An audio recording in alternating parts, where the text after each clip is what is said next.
I hope you all had good a good week so far.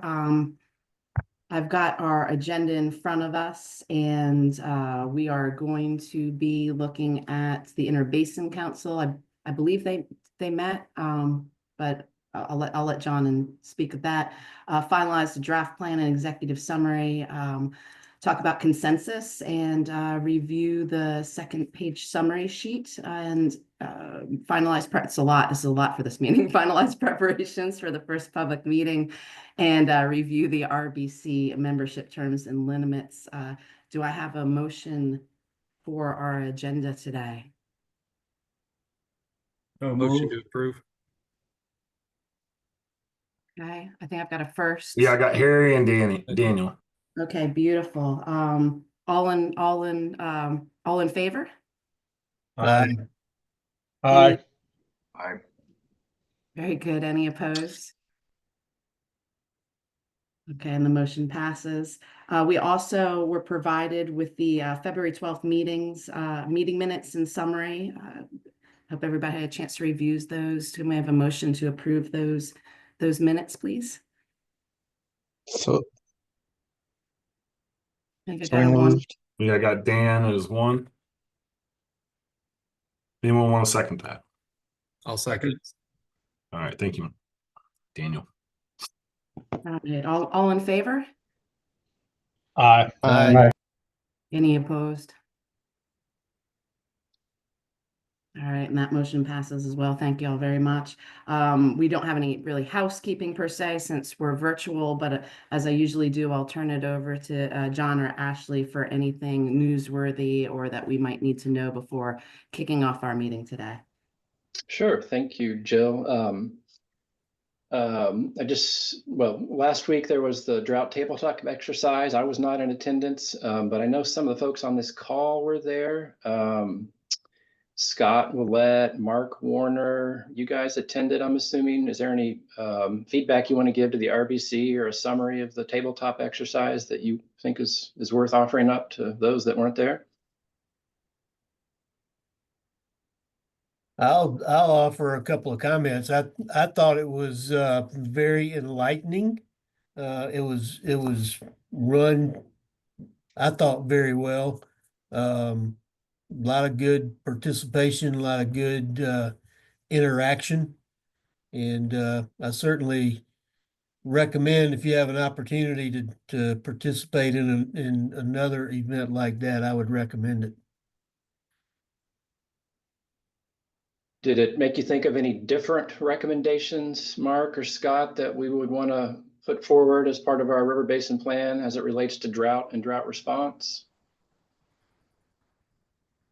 So I think the one thing that stood out to me was kind of a recognition by Hope and the folks on that run the drought response that the need to use as many RBC members across the state as drought members to kind of integrate the two programs. I appreciated that them or her announcing that was her intent to kind of recruit RBC members to the drought response committee. I think as a recommendation, that's probably not a bad recommendation that we encourage joint membership on both the planning side and the response side to kind of be more efficient with how we handle shortages. Yeah, it's just to drive that point home. I think the last two drought response committee meetings, there were a couple of DMAs that did not have quorum and could not make decisions on the drought status for those particular counties. So it really drove the point home that if they utilize the RBCs as consideration for membership on the drought response committee, would certainly help that. Mm-hmm. Okay. What does the rest of the RB think if we were to add a recommendation that Scott basically just outlined to Chapter 8, the drought response chapter, that says, the Upper Savannah RBC encourages RBC representation on the DRCs. It's up to that extent. Would everybody be for that additional recommendation if we were to add that? Works for me. Okay. Me too. Mhm. I guess maybe the easier question, anybody opposed to that recommendation? Like, so I think we had some basic dialogue about bolstering the drought response committee. I thought even it came up that there was a proposal that the RBC would act almost as the drought response committee. Maybe I'm making this up, but I thought we had You're absolutely correct. We have that in there. I think where we might add it is we had that as a proposal that the RBCs basically act as the DMAs and serve on the DRC.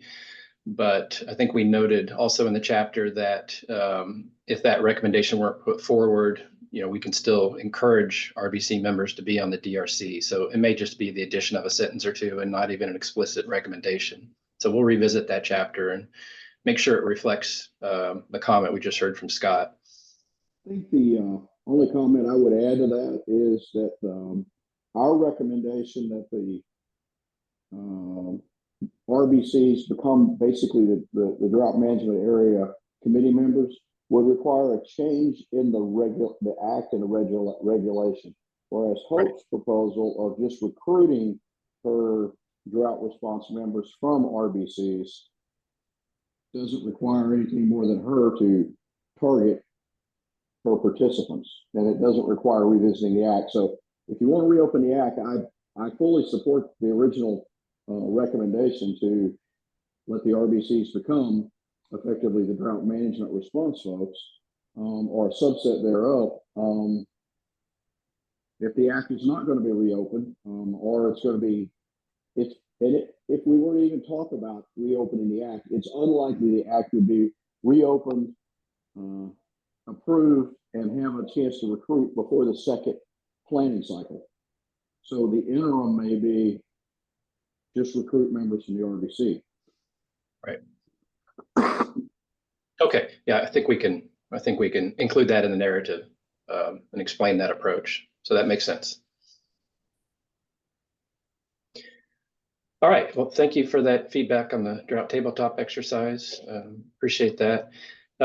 Before we move into the agenda, just want to see if there's any public or agency comment.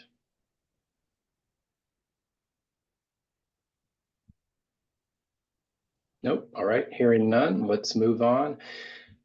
We do have a fair number of agenda items, but I think we can get through them pretty quickly. So I don't want to scare people off that this may be a longer meeting than 2 hours. I'm hopeful that we can get through it even shorter than that. First thing I want to talk about is Jill referenced the fact we did have an Inner River Basin Council meeting between a few members of this council and several from the Lower Savannah Salkehatchie last Tuesday, I believe. Members from this RBC that were in attendance included Harry Shelley, Jeff Phillips, and I think both of the Tanyas, none of which I see online right now, but you had 4 representatives there. And what we covered during that meeting was primarily for the benefit of the Lower Savannah Salkehatchie. We provided to them the spreadsheet I'm showing on my screen, which organizes all of the planning process recommendations, the technical recommendations, and the policy related recommendations. And we kind of lined them up where there are similar recommendations that had been developed between each RBC. Now, you are pretty much finished with your recommendations, obviously. The Lower Savannah Salkehatchie is about 75% of the way done. So it was good timing for them to review your recommendations and determine if they wanted to add a little more consistency with some of your recommendations. So we reviewed a good number of the recommendations, but we focused on certain ones where we thought it might be useful to build consensus and have a very similar or identical recommendation. So we identified a number, probably 4 or 5 or 6 recommendations that your council had made for consideration by the Lower Savannah Salkehatchie, and they generally agreed to most of them, I believe. It made sense to put forth that same recommendation in their plan. There was a couple that we ended up modifying and discussing that may have impact on your plan, and those are the two that I want to talk about briefly today. The first one here is a planning process recommendation, and it's the one highlighted in green. You had already developed a recommendation that said to increase coordination and planning with Georgia EPD on Savannah River water resource issues. That was basically the recommendation, and there's some narrative in Chapter 9 behind that. Based on the discussion at the IRC meeting, we potentially wanted to expand that to say what's in bold here, which is with support from DES, and that meetings with other planning bodies in the Savannah River Basin should occur annually at a minimum. So the recommendation was to just add a little more specificity and kind of at least say, well, at a minimum, we'd like to meet annually with Savannah, Upper Ogeechee, and the coastal Georgia River Basin regional councils, regional water councils in Georgia. The Lower Savannah Salkehatchie RBC felt that that was important, and they agreed to that expanded text. What do you all think about that? Are you in concurrence? Are you okay with adding the bold part to our existing recommendation? See thumbs up from Mac. I'm good with that. Yeah, I'm good too. I'm good also. I think it's important to stay in touch. Right. I would go one further. The suggestion to suggest annual probably gives us a metric to measure whether we're actually doing it. So let me understand, Scott, you said you would go one step further. It does say No. annual. No, I would suggest adding that little clause is really, I think, important, because otherwise it becomes one of those hanging, yeah, we'll get around to it meetings, as opposed to, no, we actually have a metric that says we met, we talked. Right. Yep. That was the thinking. So I'm good to see agreement with that. Okay, we will update Chapter 9 and expand on that recommendation and add this bold language. The only other one that we wanted to talk about was also a planning process recommendation. And it was the one here in green that says, as part of future water planning efforts, the RBC should attempt to increase engagement with the Army Corps, and specifically with the Operations Division. We had a discussion around the fact that about a year ago, last February, we had that joint meeting, and we heard from Army Corps, both staff from Operations Division and their Planning Division.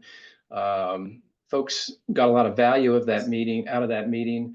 But since then, and even before that, we haven't had really direct engagement with the Army Corps. We've reached out to Stan Simpson and others on occasion just to confirm some information and talk about like their drought emergency plan, but they have not been actively invited to attend the meetings, or they've certainly been invited, but haven't been present at the meetings. We haven't tried to encourage engagement. So the proposed recommendation would recognize that we need to continue to engage with the Army Corps, given their management responsibilities in the basin, and try to further involve them in the planning process. So what are your all thoughts on that? Do you agree with that recommendation? I think it's absolutely necessary. Okay, thank you, Harry. I support it, John, but just for my curiosity, for the Upper Savannah, we say specifically with the Operations Division. With Lower Savannah Salkehatchie, it says specifically with the Planning Division. I know Operations manages the lake levels, but can you expand on that a little bit for me? Yeah, I guess it's by specifying those different divisions, we weren't discouraging engagement with entire Army Corps or other divisions, but we recognize that the Operations Division is the one that manages the lake, so it's very important to the Upper Savannah. Planning Division is the one that's doing a lot of the studies down in the lower part of the basin, including the Savannah Harbor and a number of other studies. So Lower Savannah Salkehatchie was more interested in direct engagement with Planning Division, and the assumption would be that Upper Savannah would be most interested in operations division, since they're the ones developing and implementing the drought plan and overall operations of the reservoirs. Very good. Thank you. Mhm. Anyone have any other comments on that? And if not, we'll consider, or we'll go ahead and add that as a recommendation in chapter 9. Well, If anyone's opposed. I got one. The only comment I have is I'm not certain your last statement is fully correct. When you said that operations is the one who develops, and I admit they operate the drought response plan, but I'm not certain that that's an operations function or if that's a planning function too. Hmm. I Harry, think do you know? Scott's right. I think the planning group is the one that does, they were the ones that were leading the phase 2 study. Okay. Would it make more sense if we just said with the operations or with the planning and operations divisions? I would agree with that. Yeah, me too. Okay. Operations executes plans. They do not make them. Got it. Okay. Okay, we will add that, and we may just add the same for the Lower Savannah, Salkehatchie, so they're consistent, but I'll bring that up with them at the next meeting. Okay. Well, those are really the only two that I wanted to cover and get your feedback on, because those are the only two we discussed at the RSC meeting that had impact on yours. If you are interested, I did circulate the spreadsheet so you can see what some of the other recommendations that the IRC considered and that we've talked about since then with the Lower Savannah, Salkehatchie, that were your recommendations. If anybody has any other comments on any of these recommendations or thoughts, please reach out to me in the next day or two. But you have this spreadsheet. I don't want to spend more time going through it.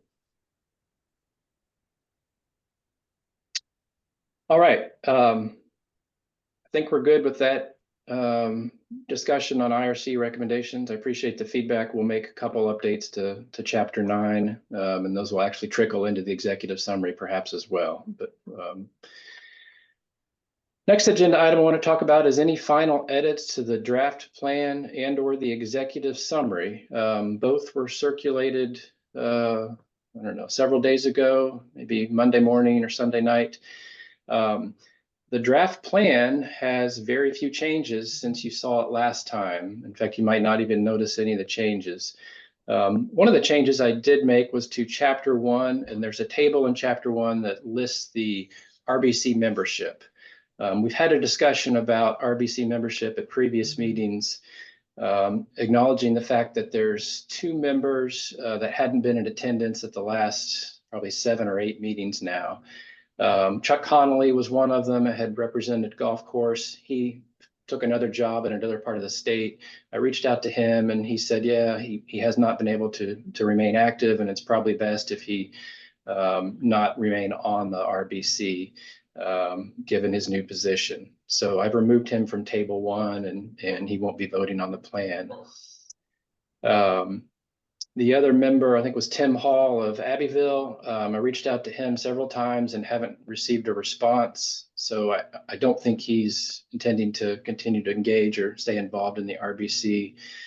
So not hearing a response, I removed him from the table as well. That was really the only change I made to chapter 1. Some of the other changes were just to chapter 2. I think Harry pointed out that we had a mention of Atlantic sturgeon was in the basin, and actually it doesn't get up as far to the basin because of the lock and dam. Correct, Harry? Yes. Yeah. So I just removed a sentence that talked about, I think, American shad and Atlantic sturgeon being in the basin. That was in kind of the fisheries, aquatic resources mention of chapter 2. Otherwise, there's not really any changes to the draft plan. Most of the changes we've made have been to the executive summary, and those were based on comments we received at the last meeting and discussion at the last meeting. And I want to point out what those major changes were, and they're not necessarily major, but what we did. If you recall, we talked about the first couple pages under the what to know about this plan. And Jill, I think you had pointed out that this summary of the executive summary, what to know about this plan, kind of painted an overly rosy picture, perhaps. You know, it kind of, after you read it, you might get the impression there's absolutely no problems now, or 50 years into the future, all's good, we don't need to do anything. And we kind of agreed with that. So we did go in and tweak some of the language, and added, I don't know if I want to call them qualifiers, but here's one example here at the bottom of this over allocation section where we said, additionally, future users not foreseen in this analysis could create additional stress in other areas of the basin. So this was one area where we kind of reworked this a little bit. So it's still showing that there's uncertainty. We can't foresee every future condition. And because of that, we need to remain diligent. So I don't know if anybody's had a chance to review the executive summary, but that was one of the more significant changes I wanted to highlight. For those that have reviewed it, do you have any other comments or questions on the executive summary?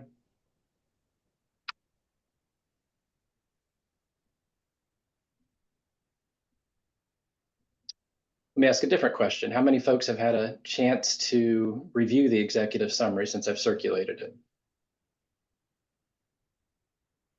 I reviewed it, John, I didn't have any additional comments. Okay, thank you, Mark. Well, I did as well, John. And like I say, that situation, what you were talking about there, I mean, it proves what we all been saying all along. You don't really know, nobody can say for sure what is or isn't going to happen in 20 years. Right.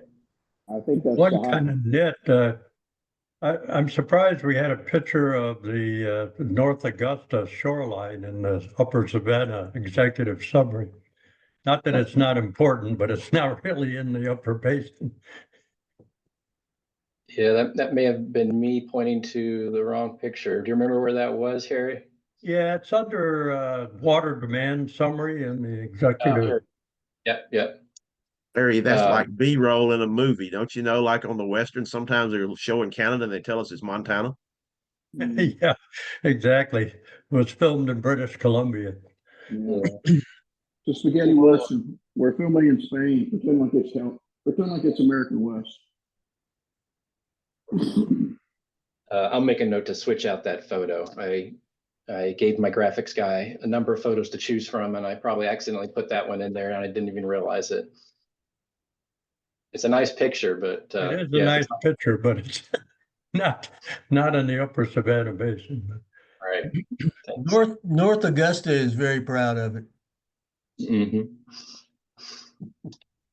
Any other comments on the executive summary? Or does anybody need more time to review it? I guess I should ask that question. Need or want more time to review it?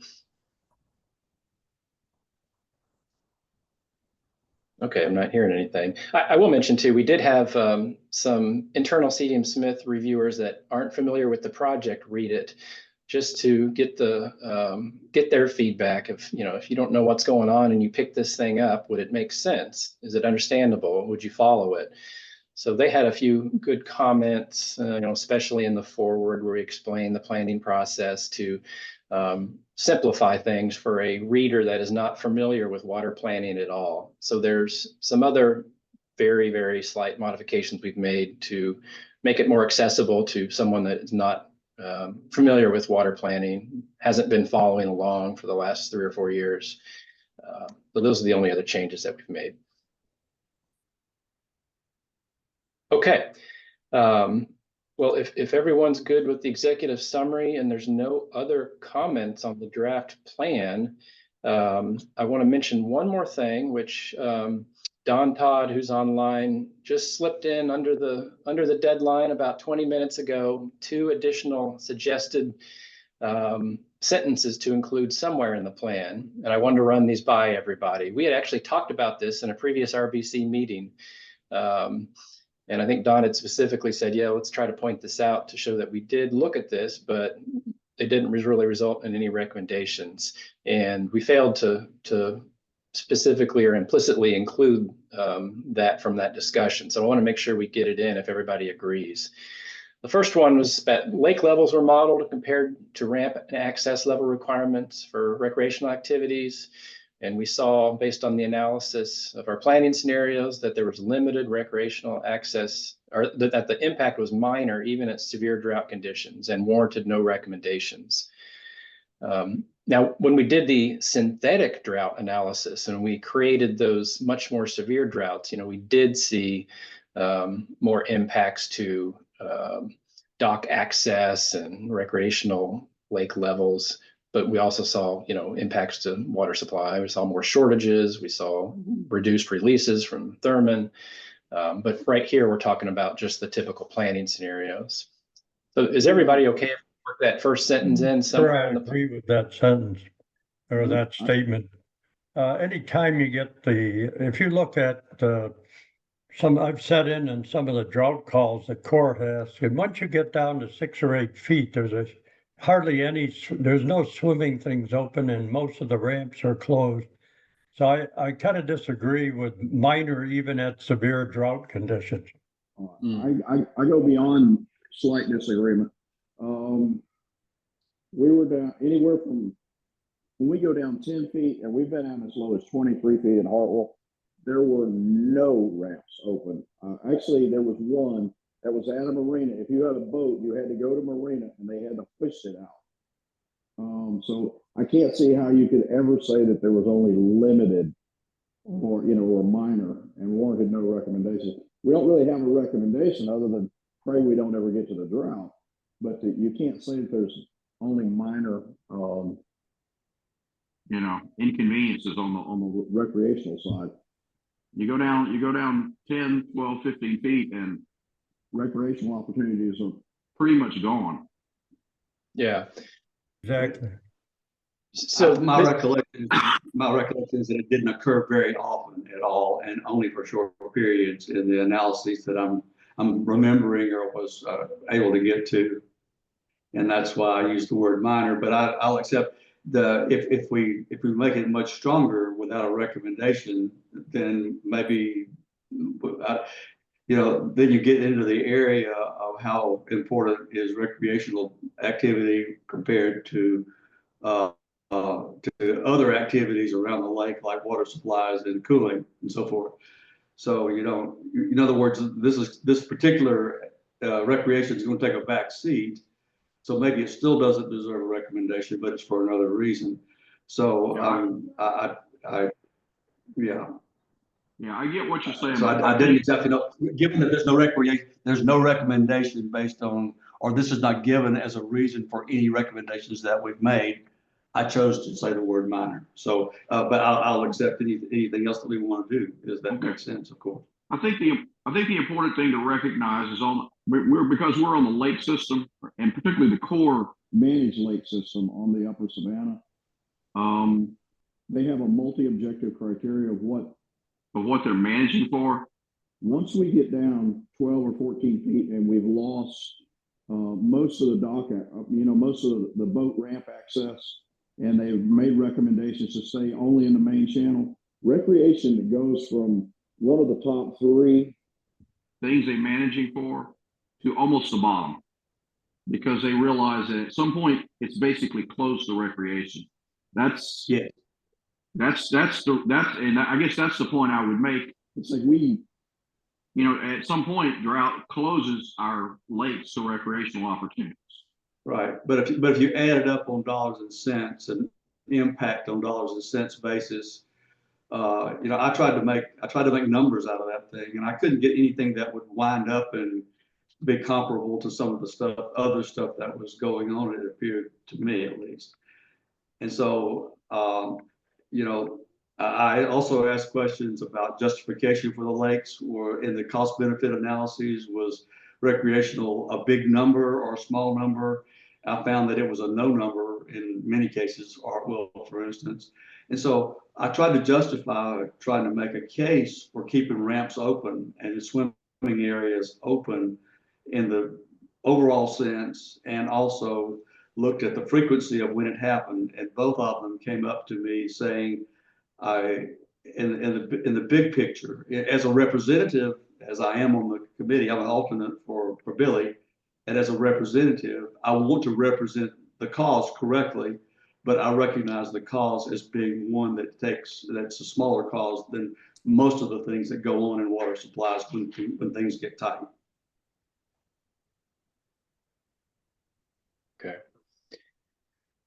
Well, Don, would you still like to see this first bullet, but we would modify it to not say limited recreational access, but say there may be recreational access impacts during severe drought conditions, however. That's a great idea, John. Let's do that. Just point to the fact that there might be during those. And if we want to say no recommendations, what I was trying to do was say that just try to list the things that we did at least think about in the committee. And we did cover this a little bit in some of our discussions about the impacts on recreational. And I just wanted the fact that we thought about it at least to be in the report. Still not comfortable with this may occur. They Yeah, will occur. yeah, I was thinking the same thing. And Scott's these three point. lakes are in the top 10 most visited core properties in the country. And I mean, as I say, I've sat in plenty of drought calls, and once you get down 6-8 feet, you're not launching many boats. And not only that, in Lake Thurman above 378, they never cleared a lot of the trees, so it's a severe hazard to even be up there with a boat. Like Moultrie's the same way, exactly.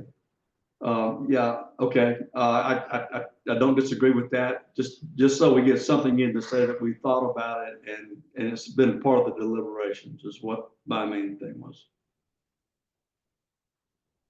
So how about the wording that I just added? Would that be acceptable or? Would Well, there's not much you can do to mitigate the impact, so yes. Yeah, I think that's good. I John. mean, a couple places did try to extend the boat ramps, but especially you get down in Columbia County, they did some down there. Yeah. okay. And none of the swimming places are open in the lake. Okay. Okay, we will try to find the most appropriate spot to add that first bullet then. The second bullet was above sections or chapters of this report, note that impacts of E. coli bacterial contamination on recreational habitat. Let's see. Note. Yeah. Above sections of this report, note the impacts of E. coli bacterial contamination on recreational activities in lakes. Yeah. And then just to point out that because we didn't consider quality, we only considered quantity, we did not make any recommendations about that. Right. But the report does report several times in the summaries of what things are like now. They report several times the fact that E. coli does enter into and limit swimming activities in the lakes in the system. Right. But we're not allowed, if we don't want to put this in, it's just given that this is a quantity, not quality issue, and that's included. But since the other part of the report included the facts about that, but we didn't address them because it's not a quality issue for us. It's out of our scope. Okay. Other RBC members, do you feel that is a useful sentence to include somewhere, maybe in the recommendations section, just to acknowledge that we didn't touch on this? It would be part of potential future phases of RBC planning.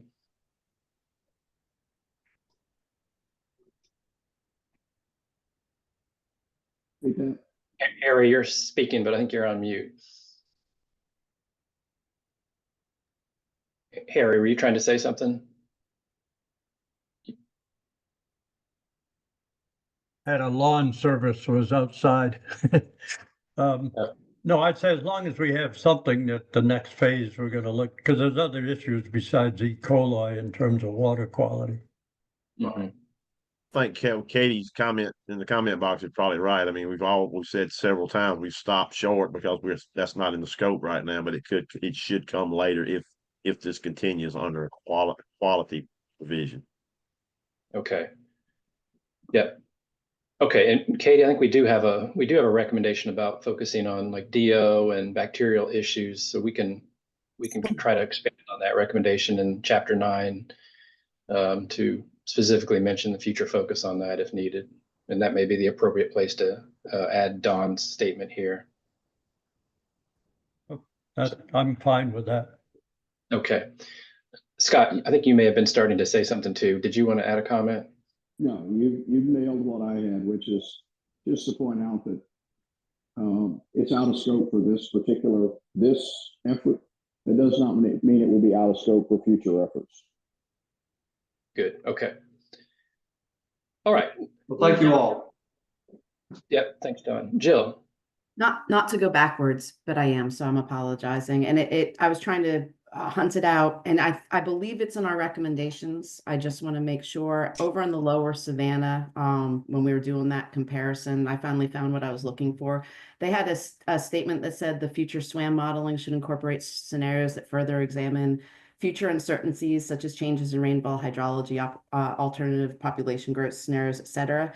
And potential impacts of future development on runoff. I know we had a conversation about the limitations of the modeling for things like land use changes, population, et cetera, et cetera. Did we incorporate that in our recommendations that there may be reasoning and desire in the future to have modeling that takes these various uncertainties, but things that are going to happen, such as population growth and in certain areas of the watershed changing from where now it's forested, where it might not be in the future, and having a model that can handle such scenarios, should we want to look at it? Do we have something anywhere?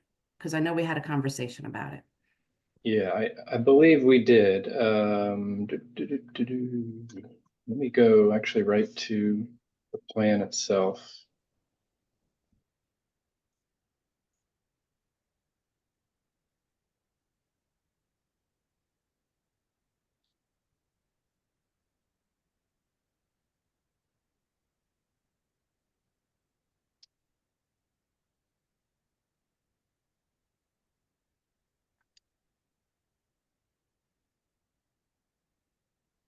So, we've got one here on study the impacts of changing land use on characteristics. We recognize that SWAM doesn't account for potential changes. Models that simulate changes to rainfall, land use, and runoff can be used to evaluate this issue. So we point that out here, that SWAM may not be the tool if we want to look at changing land use impacts. That would have been my comment. SWAM is more of an accounting model rather than an input-output hydraulic model, is my understanding. So, yeah, exactly. And then in the next recommendation here, we do also point out that rainfall runoff models referenced in the previous recommendation are capable of simulating changes to rainfall, land use, and runoff, and be used to help prioritize areas for conservation. So I think we build on that and recognize it there too. Okay, as I just want to make sure we capture a recommendation, then when appropriate in future, analysis, et cetera, because their recommendation says that future SWAM modeling should incorporate. However, SWAM modeling doesn't do those things, so their recommendation has to be massaged.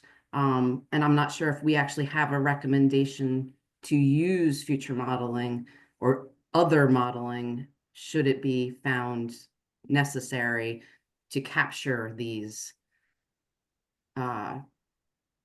plans, Right. potential, whatever, or or actual at that time. Yeah. My other, just because I don't know and I really haven't thought through the process, I'm not even certain that SWAM would necessarily be the only model.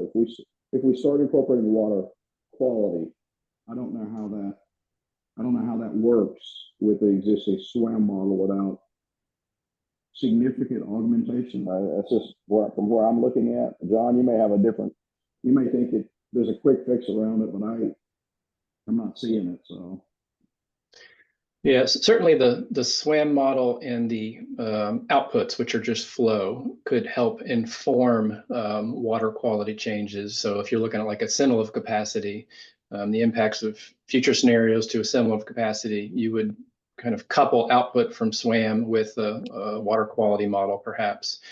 But I totally agree with you that for a lot of the stuff you've identified to look at in subsequent planning phases, SWAM's not going to be the model to address those. There are potential other models, and we've talked about in the broad RBC, working with potentially RTI and their watershed model to look at land prioritization, conservation prioritization. It's more of a rainfall runoff model, and they've enhanced it lately. So that's just one tool that could be considered to address some of these questions in the future. Jill, you have a good point about the Lower Savannah's recommendation here. We can, with SWAM, look at changes in rainfall and hydrology, different population growth scenarios. The one thing that we couldn't do explicitly and directly is look at impacts of development on runoff. And that's where we'd need a rainfall runoff model to do that. So I like your suggestion. We may want to tweak that one for the Lower Savannah Salkehatchie. Well, and my question is, do we have something similar up here that has correct wording that's stating, and I know up in those top ones, but are those recommendations that are truly stating? It's more that's saying they can be used and they are available, but it's not part of our recommendation to, proactively engage in different modeling or anything like that. If everybody else is good with our softer, just stating that it's available, that's fine too. But I just, if with the desire to be in line with the lower, and if they're recommending future modeling, I see the need here as well to use appropriate and proactively be looking at things versus otherwise. So I'll just say too, the language that we had here in this table was kind of simplified. We generally only pulled the bold recommendation part from the narrative and in chapter 9. So right now we're looking at your actual chapter 9 with the recommendations and the narrative behind it. And these two here at the top of the screen were the ones that reference different models. And we were kind of general about it, but we do reference that other models may be needed. But building on that, then we go to the implementation plan. And if I can quickly find where we talk about that, I think we do have some specific actions and strategies that get a little more specific into the type of modeling that's needed. And I think they're under water. Yeah, they might be under here. Okay, here's one, for example. Upper Savannah RBC with support from technical experts should evaluate impact of future land use changes. So that's one of them we were just talking about. And the action there was to potentially invite RTI and or others to educate the RBC on what the Catawba Water Rewater Management District was doing with regard to conservation modeling. Or you can listen to the broad implementation meeting where we had Michelle Eddy of RTI come in and talk about what they're doing. So I think, Jill, that was our attempt to specifically, bring in other models into the equation for future RBC consideration as part of your implementation plan. Okay, as long as it's captured, I appreciate that. Thank you. Okay. Hey, John, just to carry that a little further, I think it may be in the spreadsheet. Do we talk about how to fund additional modeling? So if we scroll over, we've got, a budget and a funding source column here. Here we say potential modeling could be conducted under existing SCDS budget. Outside funding may be needed for conservation. We don't really know right now what future DES funding is going to look like. So that's about as much as we can say right now. Okay, that's fine.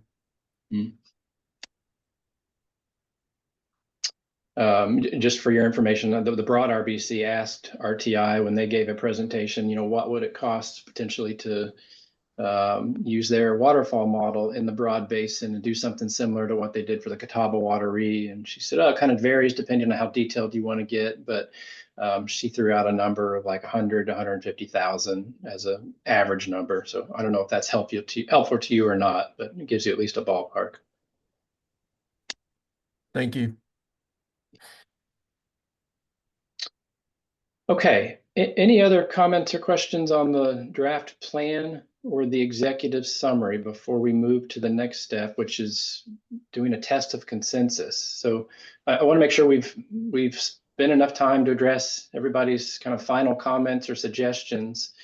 We've got a few things that we talked about already that we're going to tweak in the plan, and everybody agreed to those. Outside of that, is there anything else that anybody wants to see differently in the plan itself or the executive summary?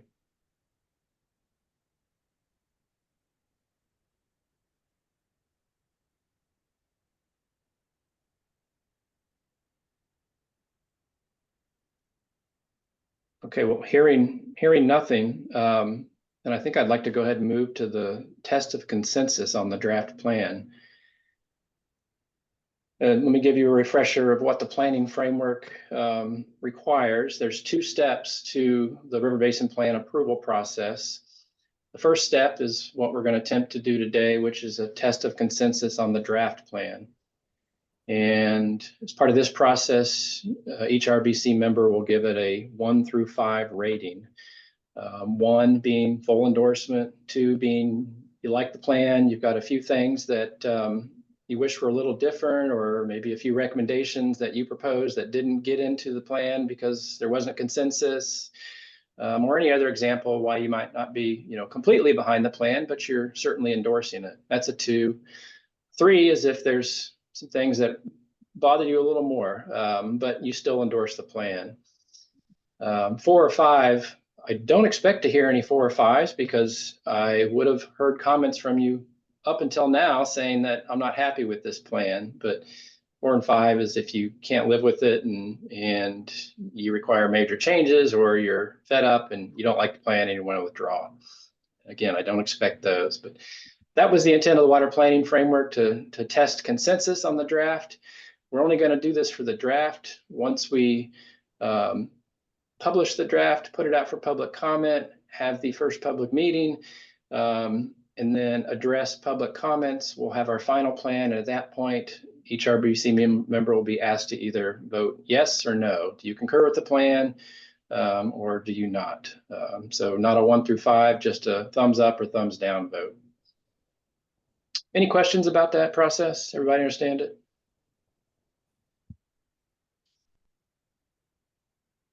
Okay, sounds good. Well, with that, I just want to move forward then with the test of consensus. So we've got nearly all of our RBC members on. I think what I'll do is, for members that aren't here, I will reach out to them via email and or a phone call if needed, and ask them to give their level of endorsement. But for the members that are on, I'm just going to go alphabetical and ask for you to give a 1 through 5 rating, 1 through 5 level of endorsement. Everyone comfortable with that? Thumbs up. Okay, let's go alphabetically and start with John Batson. John? John sent a text earlier in chat 1. Yeah, I John put 1 in the comments. Got it. Okay. And I'm going to just go ahead and fill in the ones I see in the chat. I'm not asking everybody to use the chat though, because then my head's going to spin. I can track Tanya, it too here, John. It's all right. thank you. Okay, Mac, you're next. I'll go for 2. Okay. Is Cheryl on? I don't think No. Cheryl is on. No. And Eddie's not here either. Tanya's a 2. Tanya's a 2. Oh, Tanya. Oh yeah, you did say 2. Yeah, thank you for correcting that. Cheryl's not on. John Haynes is on. And John, you're on mute. Oh, there you go. I'm sorry, you're in the chat. 1. Daniel. I'm at a 2. Okay, thank you. Jill. 1. Dan Murph is on. I'm a 1. Thank you, Dan. Is Reagan on? 1. Yeah, you are. 1. Yes. Thank you. Yeah. You want me to vote for Billy, or does it have to be him? You get to vote for Billy since you're his alternate. I'll vote 1. Okay, thank you. Jeff. 2. Melissa. 2. Thank you. Is Cole is not on today. He's is not he? here. No. Okay, I'll come back to Cole. Harry.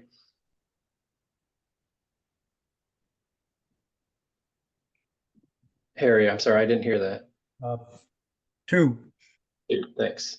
Alan is on. 1. Alan, Mark. 1. Oops. Scott. 1. Will is not in attendance. Not here. No. Follow up with Will, and I think Tanya Tanya was here. Yeah, she had her aunt died, so she had to go to a funeral. So Okay. Okay, well, thank you, everyone. I appreciate going through that. Glad to see we don't have any 4s or 5s. Let's move on. Next item is we talked about preparing a 2-page summary sheet at the last meeting. So we have drafted up a 2-page summary sheet for your consideration. How many folks had a chance to review this? I see some hands going up. Good. Yep, I okay. did. Kirk Westfall is online. He is the primary author of this. Kirk, do you want to just do a quick overview of what you included and what you thought was important? I don't want to put you on the spot, but Sure, I'm happy to. I'm sorry, my having camera problems today, but I can talk through this. Can you hear me okay, John? we can. Okay. This is always, in my opinion, a good exercise to do a group like this because it kind of forces us to think about what are the takeaway messages that you really want to make sure don't slip through the cracks. And different groups will approach this kind of thing a little differently. Some will say, what are the most important recommendations that we want to highlight? Others will say, what are the broadest group of recommendations so that we can make sure that anybody who picks this up will find something important in it relative to them and their water use. A lot of different motivations here, but in the end, it's a platform for making sure that you as an RBC convey what you feel are the aspects of the plan that you do not want to let slip through the cracks. And so what we've done in other basins, and we structure this on other basins, and that's your discretion. We can do that, or we can take a different approach.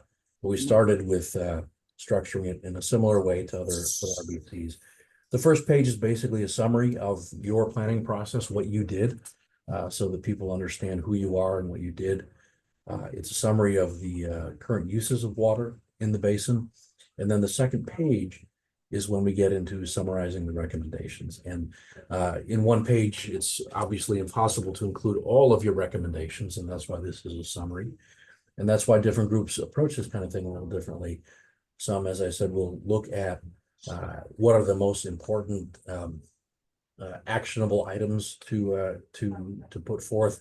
Some will say, what are the broadest group to make sure we're addressing all of the constituencies. Others might look at what are the most important near-term actionable types of things. So I took a shot at this in trying to summarize things that were broad and important from listening into the meetings. But these are your decisions, and we'd love to get some feedback on this. We did try to summarize all the different kinds of recommendations, the water management, the technical, the policy, and the planning process, as well as just some key findings over the upper left. What are some things that we learned during this process that are important for others to know so that the recommendations make some sense and have the right context. So that's a walkthrough and kind of the thinking behind this. But as I said, we would love some feedback on this to make sure that people agree that it's useful and is targeting the right points to make. And I'll add one thing to that. We kind of developed this just with a wide general audience in mind. You may decide that, say you're going to go make a presentation to a county board or some specific group. With little effort, you could probably tweak this so it focuses more on recommendations or results that are more specific to the group that you're speaking to or talking to or trying to educate. And this is just taking a kind of a broad picture for a wide audience. You could easily adapt it and tweak it based on the need in the audience. So for those that have had a chance to read it, do you have any comments? Do you feel like we've missed any of what you thought were key points that should be highlighted? I've read it and I have one question. It's on page 1. The number that the thermoelectric number dominates, of course, of 10-to-1 everything. The number that I backed out of those numbers was 136 million gallons a day use. Really, if you take away the part that thermal puts back a little bit warmer water.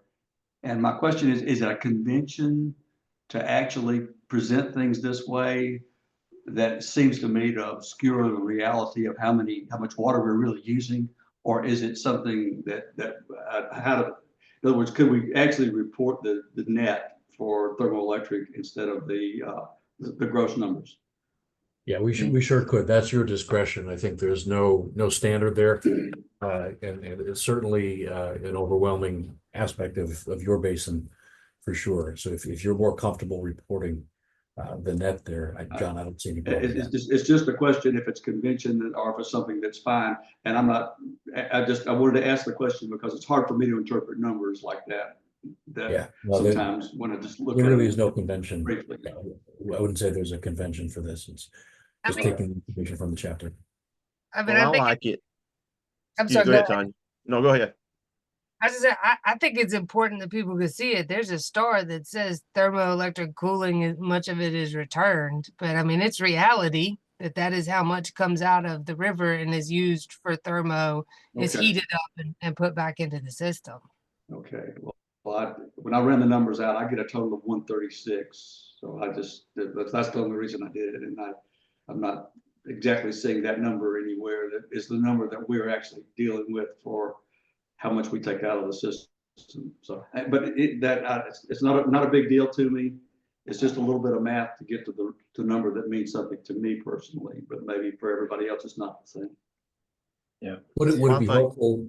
Would it be helpful to include the both numbers in the bullet point and kind of get rid of the note there? Just put it right up front. It would be to me, but like I said, that's just me. Well, I think in general. Go ahead. This is Alan. I would support that as well. Having both numbers. Okay. Mac, what were you going to say? No, I was just going to say I like what you did. In fact, this is like what we've used in some of our other groups that I've been around through the years. We call them the one pages front and back. Because if you're going, let's say the legislature, whoever you're talking to, let's say the legislature, you got one page that's very general and they've got attention span of 6-year-olds. So you're not going to have, and you have 10 minutes to talk to them. I think it's great that you got something like this that summarizes the whole thing, but it's very straightforward and not too complicated. Okay. Appreciate it. I'll mention too, we had a very similar discussion that Don just brought up, or that topic about thermoelectric use in the Broad Basin. And, there was a question, should we be pointing out what the actual consumptive use is, what's the draw, what's returned? Some of the public water suppliers said too, like, well, if we're doing that for thermo, we might want to consider doing it for public water supply because a lot of what we withdraw is also returned. I get it. Yeah. So they felt like, well, that makes it look like all of public water supply withdrawals are not returned, but in fact, we are returning a fair amount after it's treated. And we have those numbers roughly. We could also include it for public supply. Even manufacturing, has return obviously. So we could try to include the actual consumptive amount for all the sectors where we have good information. Well, maybe I should withdraw my question. Now what happens is the summary is blown because it's not easy to digest anymore. So maybe I should just withdraw my question. I get it. Okay. And I wasn't saying that to discourage that. I think there may be value in adding some more if we could fit it in without overwhelming the reader. But yeah, I think it's worth trying to, because as it's come up a couple times in this discussion already, you don't want to have somebody give this a one-time glance and say, most water use accounts, it's 2% of the water in the basin, and 98% is something else. So, John, let's play with that a little bit and see if we can come up with something that kind of addresses all of this without making it any more complicated. Can we make the footnote a little more quantified instead of saying just most? I mean, most could mean 51% to somebody and right, 97% to somebody else. Yeah, that's a good point. I agree, Alan. So one comment, but then maybe we want to address it ultimately in the public meeting. But one of the things I think may be confusing to a lot of the people that haven't been involved in water, especially in the upper basin, when we say most of it is returned, people get fixated on the output of Lake Thurmond, which isn't returned. to any of these lakes. It goes downstream. And I think may be confused about all that, because anytime there's a drought, we get into giant screaming matches at public meetings about how much water is being let out for the lower basin. And so I'm just concerned that people that aren't involved in water planning don't understand the whole picture. This is specifically talking about thermoelectric, not hydroelectric. Well, I think that may be part of the problem. I agree. Because hydro is, most common for people. They can see it going out of the dams. They can. Yeah. I appreciate the effort to put both numbers. Actually, if you're going to do it, I'd like to see it for all of the categories. So thank you for that effort. Okay. I'm not sure we're going to try to do it for ag or mining. Those are very, very small uses. That's fine. Sometimes there's disagreement on ag. We generally assume that all agricultural water use is evapotranspirated, used by crops and so forth, but that's not always the case. Some of it does get back, and there's certain farmers that kind of recycle water depending on how they irrigate, right? So that one gets a little tricky. I'd hate to try to, without any evidence, support what a consumptive use is for agriculture. But again, that one's so tiny that I think we could probably just ignore it. People don't question what's going on there. Same thing with mining. Certainly, we have that information from the public water supply. Can include Right. that. Yep. Okay. Well, thank you, Don, for that comment. Any other comments on the summary sheet? This isn't your only opportunity, by the way, to provide some comments or suggestions on this summary sheet. If you want more time to look at it and offer up some recommendations on how we present this, or whether we present different information, certainly welcome to take those over the next week or so. Just a minor, probably a scrivener's error.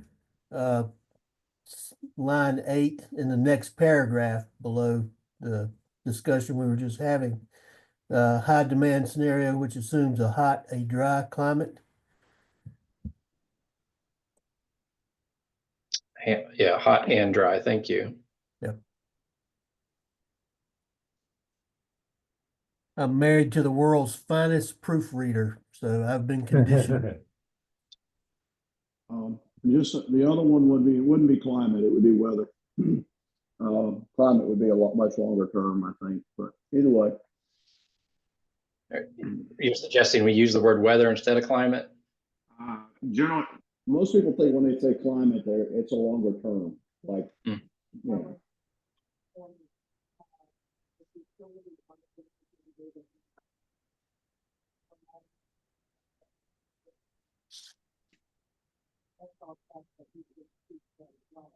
Okay. Any other comments?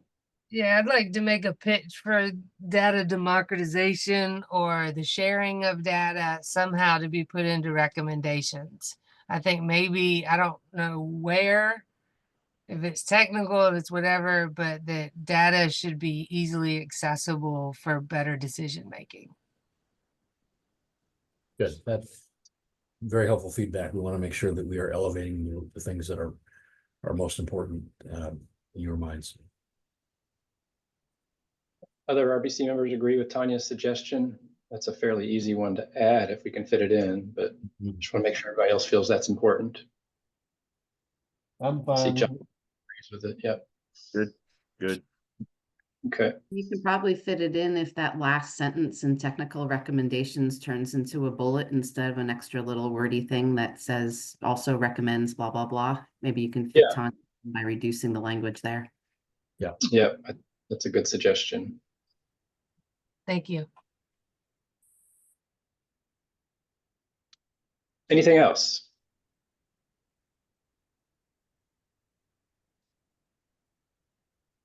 Okay, well, hearing nothing, let's move on. But if you do have some comments or suggestions over the next week or so, feel free to reach out to us.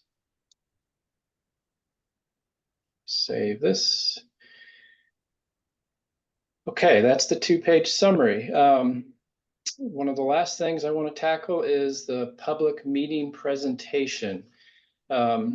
I'd like to kind of preview some slides that we've got for the public meeting presentation. We've talked about this at the last meeting, and I think I got a few volunteer speakers. I'd like to kind of nail down who those folks might be.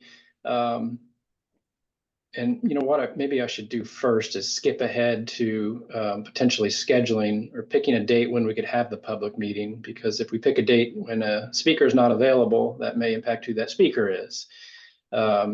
So let me jump ahead and show you this, this schedule. Right now we're at the 12th. We hopefully could release the plan to the public by Friday. We've got a few edits we need to make based on our discussion today, but those won't take too long. At latest, maybe we can release it on Monday.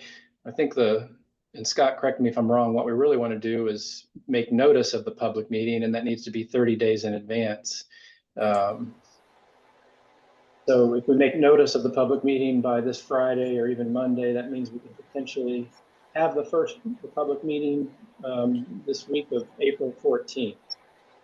So I put some red question marks on dates when we might be able to do this. I wanted to get some feedback from the RBC of what dates might work. Certainly we encourage attendance by the RBC, but I recognize we may not have all RBC members there, but we'd certainly like to have as many as possible. In other councils, we've kind of targeted Tuesdays or Thursdays as possible dates. We've sort of avoided Wednesdays because sometimes there's church activities on Wednesdays. So I'd like to start by looking at perhaps April 15th or 17th. John, what time of day would these be? These would be in the evening, probably 6 to 8 o'clock p.m. All right, so I have a county council meeting on the 15th. On the 15th, okay. It's also tax day. Some of us don't file till the very end. Well, that's a problem. What about, so Mark said he couldn't do the 15th. Any others can't do the 15th? Late filers, anybody else? Okay, what about the 17th? I just stepped out and looked at my calendar. I'm good on 17th. Good on the 17th? I like the 17th as well. Me too. Yeah, it looks good, John. Okay. All right. Jill, are you good on the 17th? You're one of the key speakers. The 17th is tough on me. I'm honestly Easter. I leave for Easter Sunday. So I've got a 5 a.m. leaving Friday morning. If I need to be there Thursday evening, I can be. It pushes me. But if that's the consensus, the 17th versus the 15th, I will make myself available. It's not ideal for me. We could look to the next week. We'll put a question mark actually on Monday. I don't know, there's a lot of sometimes council meetings on Mondays, but I added it there. How does the 21st work for people? Good for me. Jill's shaking her head yes. Jeff, Phillips, what about you? Are you good on Monday? I'm good that day. Mm-hmm. Mark? Yeah, I'm good. Yeah. Scott, would that day work for you? I can make it. I can make it work. Yep. Okay. Any others? John Haynes is going to be out the entire month of April on a boat, I think, right, John? So, miss you. Okay, Monday sounds good. Would we like to target that date, or you want to talk about potentially Wednesday?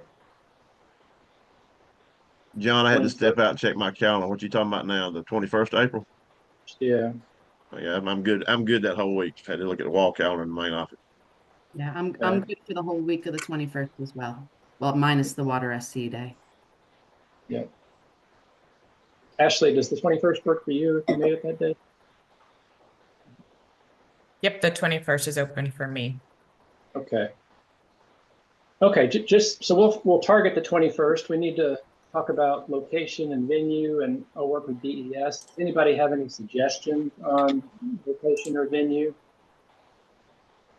We spoke about the Anderson area in our last meeting, correct? And the couple of opportunities, whether it be the wherever the Clemson Extension people were housed, or the other larger venue I can't remember the name of that we were at before for another kickoff of some sort.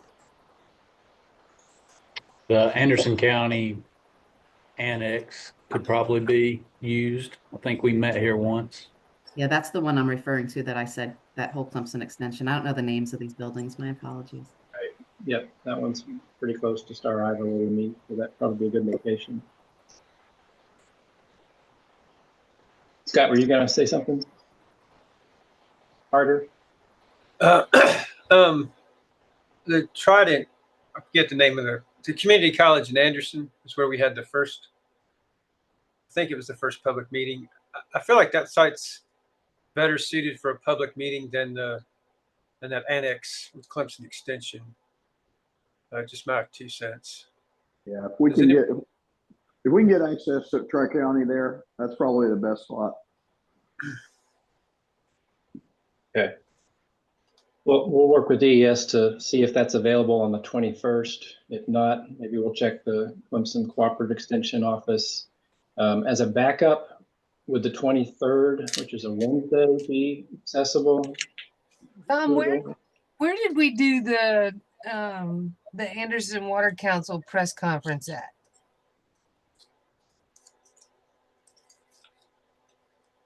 Who are you asking, Tanya? I was asking Tom. It's like this is a Falls Landing, I think it was, or something. I think that's more remote than Tri-County. Okay. Personally, Tanya. Okay. So is the 23rd not an option for anybody, just as a backup? Good for me. Good for me. Okay. All right, we'll keep the 23rd as a backup perhaps, but we'll try focusing on the 21st.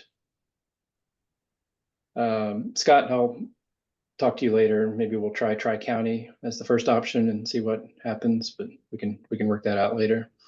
Okay. All right. Okay.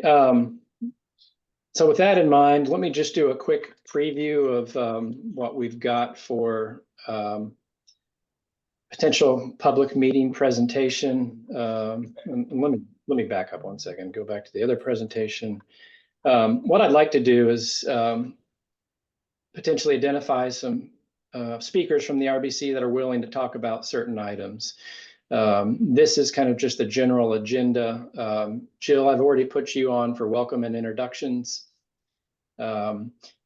Scott has typically done an overview of the planning process. So he goes back even before formation of the Upper Savannah RBC and talks about why we're doing this and where things stand throughout the state.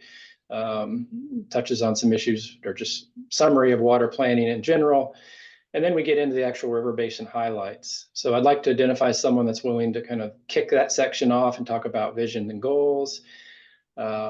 I'm more than happy to talk about water demands and surface water availability. If someone else wants to on the RBC, they're certainly welcome to. It'd be nice to have someone talk briefly about stream flow ecology relationship work. Typically, we've had either someone from water supply or ag or both talk about water management strategies. And in this case, I think we've only got one or two slides.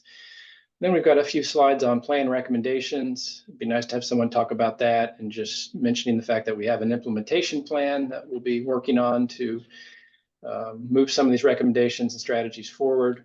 And then we turn it over to Tom to take public comment.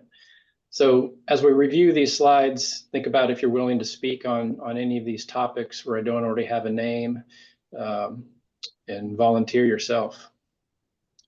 So let me switch over to the presentation itself. I'm looking for your constructive criticism as we move through here. Is it too much information? Is it not enough information? Could it be simplified? Is it too wordy? So feel free to stop me as I move through this.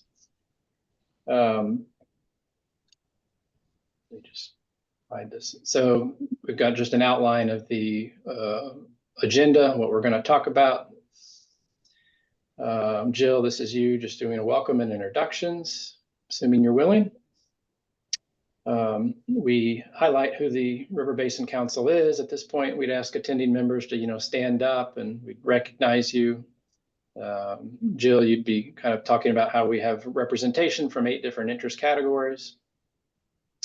And then we get into an overview of the planning process. We would turn this over to Scott or Joe Kuhn or someone from DES. And they talk about the history of water planning. They introduce the 8 planning basins, and we can use this map to do that. Today we're talking about the Upper Savannah Basin. Oops. We have mention of the state water planning framework, which has been guiding our process. We talk about the fact that we have representation from different interest groups and that this is a consensus-based decision-making body, and we have a chair and a vice chair. Then we have an overall schedule just to point out where the Upper Savannah is and where the other basins are in this process. And Scott or Joe or whoever's speaking here would probably also talk about the fact that the state water plan is under development and all of this is intended to wrap up by the end of the year. We've included a slide to emphasize the fact that there's been a lot of stakeholder participation in all the water planning that's been occurring over the last decade or more, including RBC meetings, PPAC meetings, model stakeholder meetings, now Water SC. We might consider replacing one of these to show a Water SC meeting. And then we talk about what is in a river basin plan? Why are we doing this planning? What are the features of a river basin plan? Based on Scott's suggestion, because of comments received at the PD and other public presentations, we added a slide that emphasizes the fact that our planning is focused on water quantity, and that in subsequent phases we may decide to tackle water quality issues. But the point of this is to kind of temper expectations, since many of the public comments we've received at these meetings have focused very much on water quality issues. Those are important, but we want people to understand that the intent of this planning process was not to look at water quality directly. Okay, we do a quick outline of the 4 phases of the planning process. And then we would turn it over to a new speaker and someone on the RBC, hopefully, to begin to talk about the highlights of your plan. And we tell them what we're going to tell them, basically, give them an overview of what we're going to present to them. And we thought it was important to include your vision statement. So we'd look for someone to just read off the vision statement. And same thing with the goals that you developed at the beginning of the planning process, just to touch upon the goals. Whoever does that then may introduce or turn it over to me, or if somebody else wants to do this part, they're more than willing to, that's great. But I or someone else would summarize demands. And here, this is based on one of the suggestions from a broad RBC member. Sometimes they say a lot of people don't understand how much is 1 million gallons per day or how much is 3 million gallons per day. So in the broad basin, we had an example with Gaffney's water tank, which looks like a peach. And, we told everybody that holds 1 million gallons per day. We don't have a peachoid in the Upper Savannah, so we're using the old standard Olympic-sized swimming pool reference to explain how much public supply demand is in a single day. That's enough to fill 90 pools. So we're trying to put a frame of reference for people that might not understand how much water that is. And then we kind of contrast that with the very limited amount that agriculture uses in the basin, using the garden hose analogy.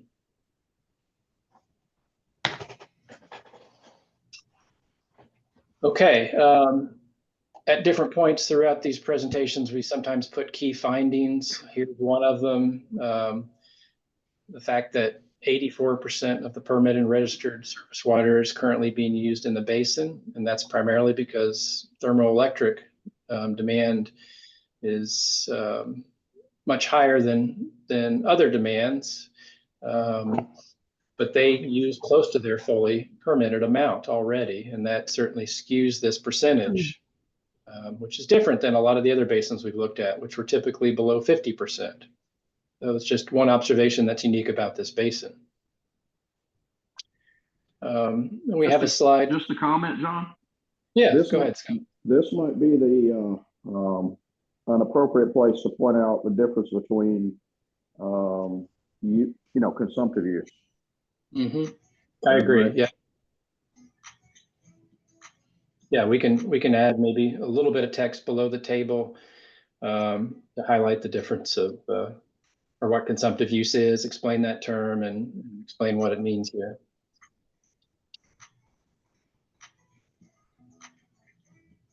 Okay, we also provide just a pie chart and some information to explain one of the planning scenarios, the one that we based our decisions on, our water management strategies on, which is a high demand scenario. So we introduced the fact that we look 50 years into the future, and we've done projections for all the water use sectors. And for the high demand scenario, we're expecting an increase in demand of 114 MGD, at least for planning purposes. And what does that look like? That's only a 4% increase. And for groundwater, we have very limited use. We're not projecting any increase. Okay, and then, whoops. Sorry, my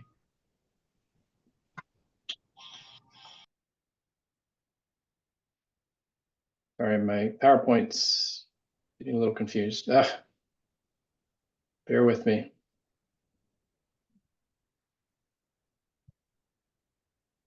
Okay, we have a slide to introduce the fact we used a model to do the water availability analysis and look at future demands. Point being here is that we introduced the tool that we use to evaluate water availability. And then we get into a page of key findings. What did the modeling tell us? So we've got several bullet points here, just highlighting the fact that generally surface water resources are sufficient to meet current needs. Under the high demand scenario, looking 50 years into the future, there's a very moderate decline in mean and median flows. And here we picked the Savannah River at the Augusta Canal. We might want to simplify that bullet just to make it a little more understandable and not pick one location. And then we have a bullet at the bottom to talk about simulated flow under natural conditions. Suggests that portions of the river would have lower flow than current conditions. I don't know if that's something that's important to point out or not. That introduces the concept of the modeling we did to look at the unimpaired flow scenario, which may be more than is needed for a public meeting.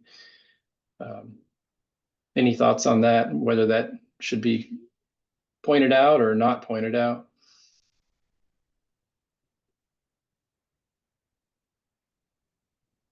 I would generally just say keeping it simpler is probably better for a public meeting because a lot of this, I mean, some of it goes over my head sometimes. So I would say just keep it as simple as possible and present key findings. I don't know that I would get in too much into the details. Yeah, okay. I think I would agree with you now that I look at this a second time, that may be more than we want to try to explain and be hard to follow for someone that's not familiar with the planning process and all the different planning scenarios. Well, I think That makes me feel dumb a little bit. Yeah. Yeah. Very complex. I think also putting in medium flows, that bullet which is below the basin may confuse a lot of these people, which are more probably focused on lake levels.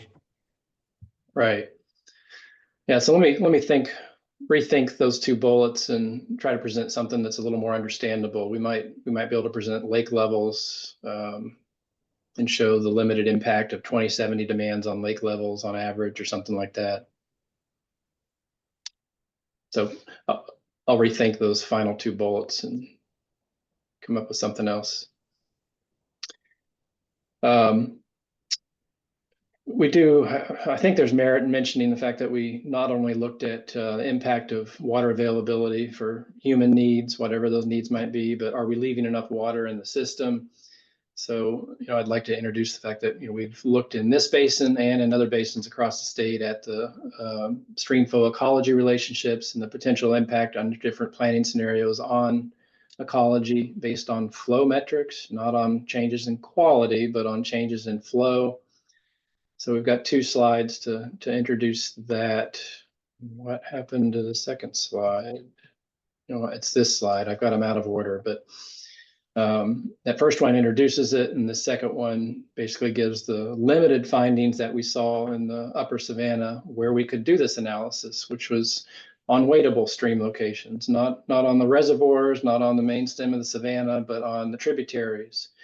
And we saw that on at least 12 Mile Creek, 18 Mile Creek, and Stevens Creek, where we had data to support the analysis. There was low risk to ecological integrity under all the planning scenarios.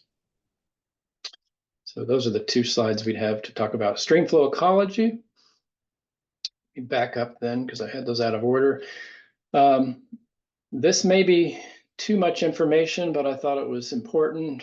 But let me get your feedback. I thought maybe we should talk about the fact that we also looked not just at the planning framework, planning scenarios, but we did some additional work to look at the impacts of a more severe drought than we've seen in the period of record.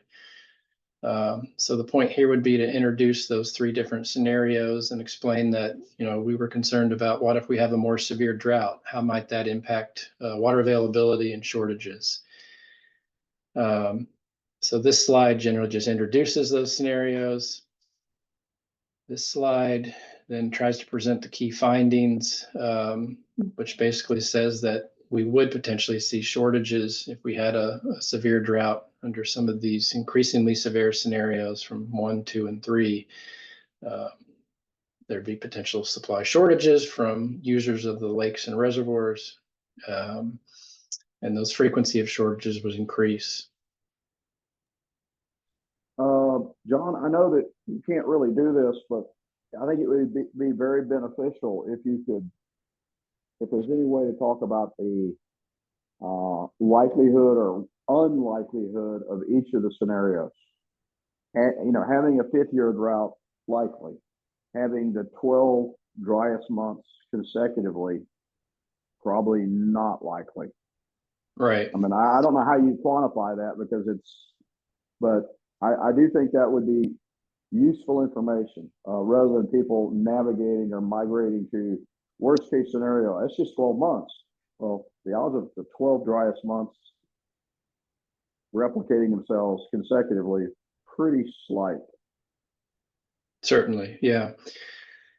So I think we could subjectively kind of quantify whether it's likely or unlikely just by saying scenario 1 is the most likely of these 3 scenarios, but putting the 5 worst drought years together is not necessarily a very likely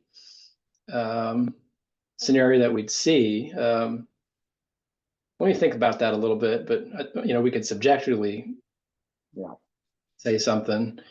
And Kirk, I don't want to put you on the spot, but you've done some work with looking into the future at the frequency and severity of droughts. Is there anything that you could suggest possibly that we might be able to characterize these? I think just what you said, John, is sort of a subjective assessment right now. And when you look at the severity of these and compare them to the historical record, I think that's our baseline for now, is how much do these deviate from the historical record. But I think we could use that as a starting point. Maybe you and I can talk, John, about how we might go a little deeper into sort of creating a scale for these. Okay.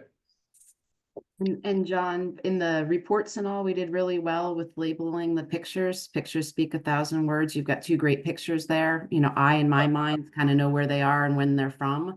However, the audience might be interested in understanding that what arm of Lake Hartwell this is during what years of drought that they might be able to reflect upon in their minds and say, oh, okay, that's how bad it was there during that time, that type of thing. Yep, that's a great idea. We did that, and I forgot to mention that for the executive summary. We added captions and photo credits for Harry and others that provided photos, but we can do that too with this presentation. So I agree. We'll add that in. Okay, we have this to kind of introduce the results of the drought analysis. We're also considering including a chart like this to demonstrate in the black line what actually occurred between 2000 and 2009 in Hartwell, and how frequently water levels dropped below swimming and boating access, but didn't approach the inactive pool or dead pool. And then under our 3 drought scenarios, what that looks like. For a public meeting, this may be too much information and cause some head spinning. I don't know. What do you all think? I think it better explains the previous bullets than the bullets do, but I'm a visual learner, and as long as they can see all those blue things are below what they actually experienced with the black things, once again, a lot of these folks were here during those droughts, and they'll understand the visual of the black line, and then they can look in there. I think it explains if you keep it, if it's simple, if the people reading it read it simply, I think it speaks very well to what you're trying to project. Okay, hey, John, this is Scott. Just another comment. I don't know if on the y-axis you want to make that elevation. Oh, instead of storage, yeah, we could do that. We've got elevations listed over here, but you're right, that would be a little more relatable if people just saw the elevation. Right, Good thank comment. Yeah. Okay. We could also build this so that we start out just with the black line and kind of step into the explanation. That might help people follow along better, and then have a new slide that introduces scenario 1 and then add 2 and 3. That may ease into it and not lose people that way. So we'll think about how to best present that. Well, one thing too, John, if you do that black lines kind of goes back to what Harry said. You show them, okay, this is when you can't get to your boat ramp, maybe, but it could be a whole lot worse. Yeah, good point. Right. Yep, and it's much easier to see just the black line without the other ones there at first. So it's probably a good thing to do. Okay. Okay, that one goes up. Okay, then we have a slide on surface water management strategies, and the fact that we've talked about a portfolio of demand side strategies. Not all these strategies are necessarily applicable to all utilities or water users. Many utilities and ag folks already use many of these strategies, but the idea of this slide is just to talk about the fact that we've considered a variety of strategies, and we've put forth recommendations about which ones we think are most effective in the basin. So it'd be nice to have an ag and/or public water supply representative speak to this slide. And then we get into kind of just touching on some of the more important recommendations. So here we've highlighted a couple technical and program recommendations, starting with the recommendation about the state supporting the cost share of completion of the phase 2 comp and drought plan update. We've got a recommendation here about future planning efforts should look at surface water quality, including bacteria, nutrient loading, and sedimentation. Got one here on impacts of changing land use on stream flow characteristics. So we've highlighted those 3. And then we also have a 4th technical one on sediment loading to reservoirs. We could emphasize this perhaps by highlighting the loss of storage in the Army Corps lakes that has occurred since their construction. But this one was just intended to introduce the fact that we think sedimentation is an issue that needs to be considered, and there's a number of things that local governments and land managers can do to help limit sedimentation and loss of storage to the reservoirs. Then we have several of the policy, legislative, and regulatory recommendations. The first one is talking about reasonable use criteria and recommending that it should apply to surface water like it does to groundwater. Second one was about increasing coordination with Georgia EPD and their regional water councils.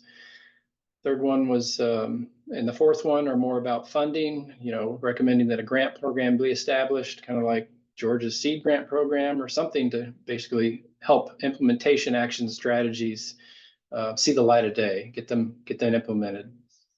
And the last one's just about recurring funding for state water planning, recognizing the RBC encourages continued ongoing planning. So those are the recommendations that we've highlighted just in 3 or 4 slides. Tanya, you had a comment on the 2-pager about data accessibility. We can consider adding that one to the technical recommendations if you think that's important.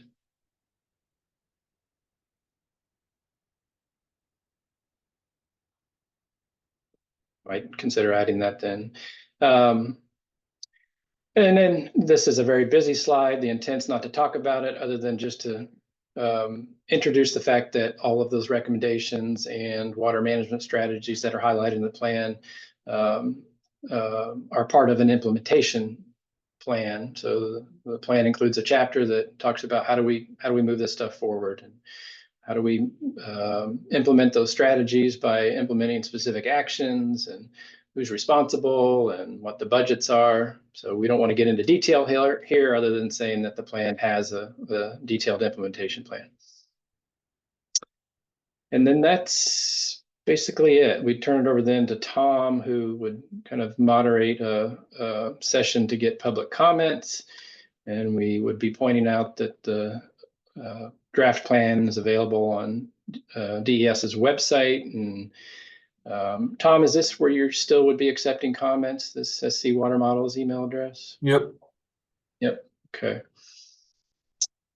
So that's basically the draft presentation. Any thoughts or feedback on whether that's too much information, too little, we're not touching on something that's important to you?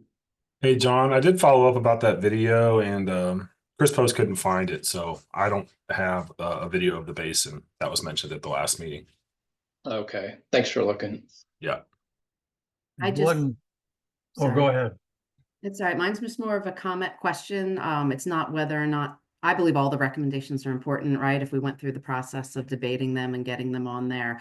So when I look at the presentation and I look at your summary sheet, right? So we have we've got the big report, and through some process, we determined what should be on the summary sheet. And then by some mental process, we determined what should be in this presentation. And I'm just kind of wondering what that is and whether or not our summary sheet should match a little bit the presentation. Are we going to provide the summary sheet to the people that are coming into the room? And then if that was the case for me, and if I was following along, I would wonder, why we felt like we needed to bullet it in the summary, but not make any mention in the presentation, just things like that.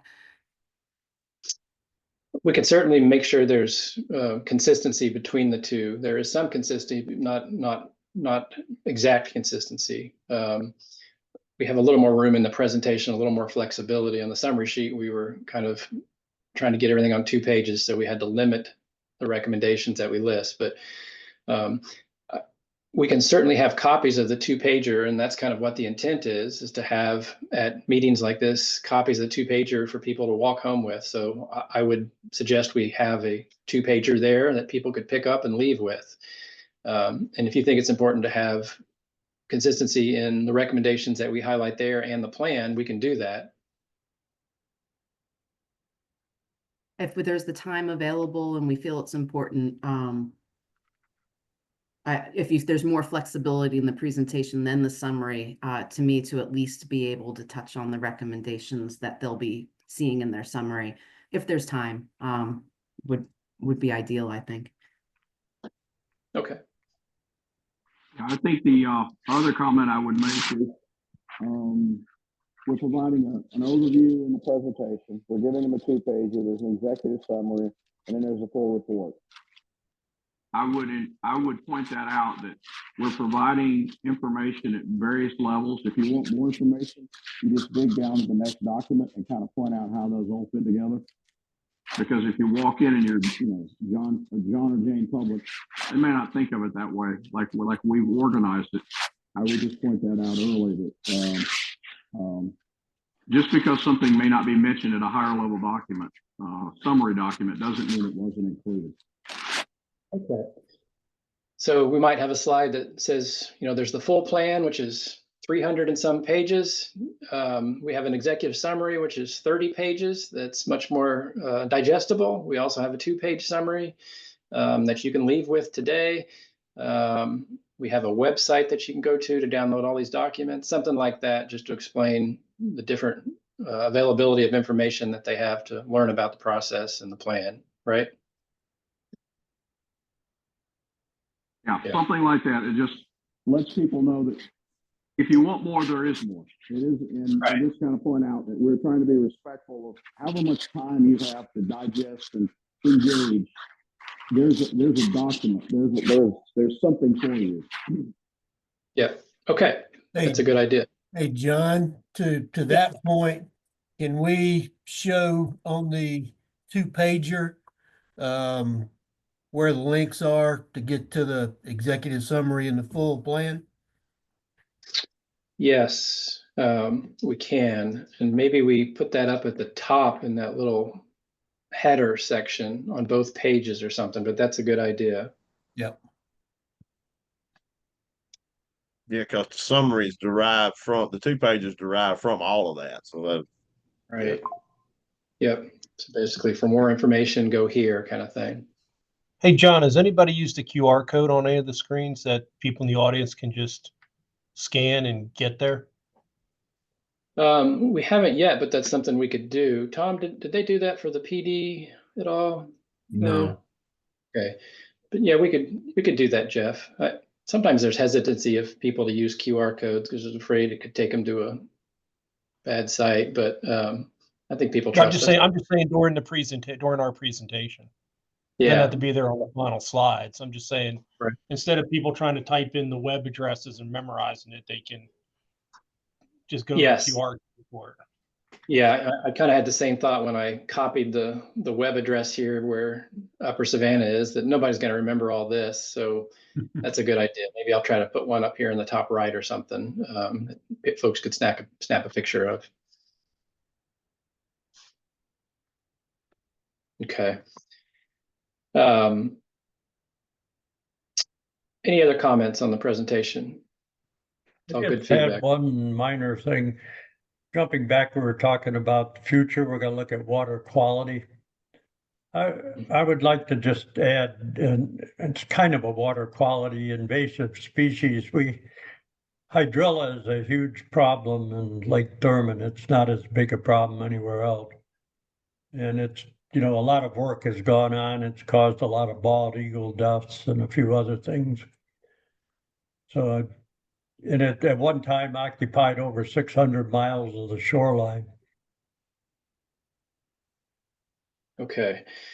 So we don't specifically mention hydrilla or anything to that effect in the plan or the executive summary. So if we do want to mention it in the public meeting, I feel like we should have mention of it at least in the plan, which we certainly can add, especially as part of that recommendation. Can it be invasive species? Just keep it general and talk about invasive species and not specifically hydrilla. Is that what you're suggesting, Tanya? Yeah, because it does change. He's right. It's depends on which lake and which section, but especially in the upper, with they're having, it's lakes in general. Right. Several different plants. Fish too. This is just an observation. I can see how those affect water quality. I don't know how those affect water quantity. And so we're kind of, how far you want to push the scope creep? Well, I think Harry was pointing out that that's something that we'd want to look at if we're looking at water quality in the future, not just limit it to bacteria, neutral loading, sedimentation, but also impacts of invasive species. Right, Harry? Yes. Yeah, it'd be a future look. Yeah. Okay. Okay, if everybody's comfortable with that, we'll add that to that future recommendation just to recognize that there's additional water quality related issues like invasive species and, that the RBC may want to tackle or consider. Okay. Having seen those slides, do I have any volunteers for talking about certain sections of the presentation? For example, the introducing the draft plan, highlights, telling everybody what we're going to tell them, and then doing an overview of vision and goals. Is anybody willing to tackle those two pieces? I'd be happy to present as much as or as little as you would like me to, John. So I'm just going to do a blanket volunteerism, and if anybody really wants a section. I know at the last meeting we did a little bit of this, and I kind of volunteered Tanya to do some of the areas that are specifically in her space, and she agreed. So I think a couple of other people kind of volunteered. I don't remember who they were. I didn't write it down. I wrote it down. I don't have it in front of me and I don't remember right now, but are there any members that want to volunteer for any of these sections that don't have a Hey, name John, yet? John, this is Jeff. You can do the same thing that Jill did. Just fit me in somewhere. How about for water management strategies? Perfect. Okay. Well, and John, I don't want a section, but you said that slide on agriculture. I mean, yeah, it's our job since we're here, Daniel or I one. I'm not speaking for Daniel, but yeah, if you need somebody on that slide about ag, yeah, I mean, I need to do it because I'm the one supposed to be doing that, right? Sure. Yep. And I should say too that the slides that we presented are just kind of a framework to lead the discussion. If RBC members want to kind of expand upon that, they're willing to, they're more than willing to, as long as you're not speaking on behalf of just yourself and not representing the full RBC. So you don't have to stick to necessarily, here's what's on the slide. You can say, hey, we've been working with this type of water management strategy, and let me give you a quick example of, how I'm using it or something like that. Yeah, well, what I meant was I don't really want to do a section, but if you needed somebody to do the slide, I could do it. I don't mind stepping in, for that. Right. Okay. Well, I'll put your name for this. So between you and Jeff, you can both handle that one slide, but there's a good amount to talk about with regard to water management strategies. Okay. What about recommendations? Tanya, Jill kind of volunteered you. Did you want to talk about some of the recommendations? Are you comfortable? They're in the stream flow. I kind of, she's the fish and wildlife and keep our baselines healthy and in those areas. I think that's where, and Tanya, speak up if I'm speaking out of turn on where you would be most comfortable and best suited. Was that where those slides were that got into the, baseline levels and ecology and such and so forth? I'm happy to do that. And I would love the opportunity to talk about the importance of the basin working together as well. Okay. Is that down in the implementation? I can't remember there. That would be down here, yeah. And we can, Tanya, you could present here and then kind of stay up near the podium and come back and provide your 2 cents about the basins working together and interaction with Georgia when we introduce that recommendation. Sweet, thank you. Mm-hmm. Anybody else willing to kind of do a summary of one or more of the recommendation slides? Either put me in top in visions and goals or down bottom in recommendations. Either one I'm comfortable with. Okay.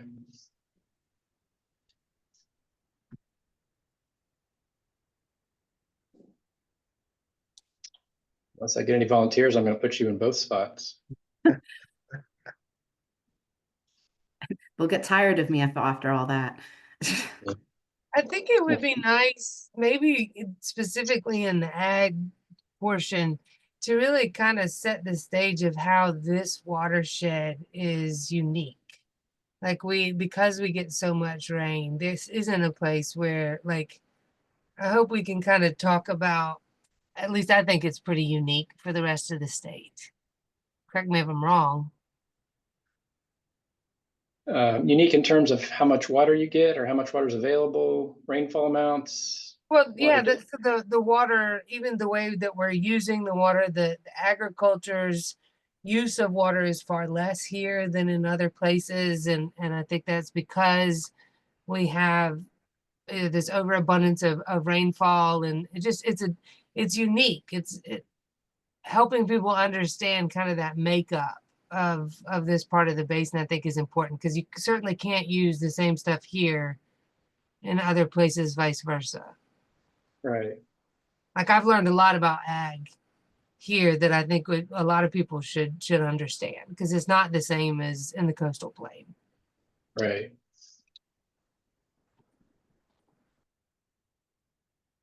Yeah, we can John, add. how are these meetings like? Okay, like say if we're all there, or majority of us are there, and you're saying something. Okay, somebody else like Tanya wants to interject. I mean, they're not that structured where a Basin council member can't add a comment when somebody else is talking. Or how do y'all do that? Yeah, it could certainly be more of an open discussion. I don't think the intent is necessarily to make it a strict presentation. So we can have some flexibility, and I think it'd be great to hear more from different RBC members, even if it sways off of the topic a little bit or the order of the slides. I'm fine with that. Well, she's And got really, a good point. I mean, this is not a one size fits all state. Even though we're a small state, we're all different parts are very, very different. And that's true. Yeah. I like that suggestion, Tanya. We might add that somewhere up at the front, and maybe include a map and just explain why this basin's different, and how you're blessed with a lot of water, a lot of storage, but there's other challenges that come with that. So I think that's a good suggestion. We'll try to craft something that helps explain that. And either yourself or Scott, who sees the full statewide picture a little bit broader than we do, might fill that role really well. I'm Scott Harder, sorry. And speaking of Scott Willette's been very quiet in regards to volunteering to present. Scott, would you be willing to do a portion thereof, the beginning or the closing with the recommendations or why we're there? And I know you've got a lot of background and thoughts in this space.